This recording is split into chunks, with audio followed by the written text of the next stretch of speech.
How do you see the evolution of agents and the agentic workflow? I think the future of GenAI app will become autonomous. In the future, agents are going to be self-organized, self-coordinated, solve problems together.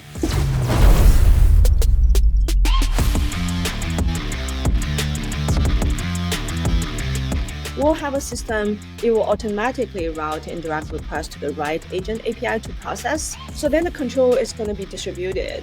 I think that is definitely going to come.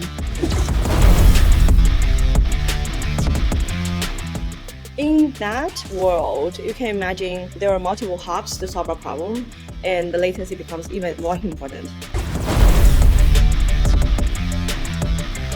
Why would someone use Fireworks AI versus any other inference as a service offering? I think the biggest differentiation is we heavily focus on production. How do you ensure there is less latency or low latency for customers across the globe? That's a really good question.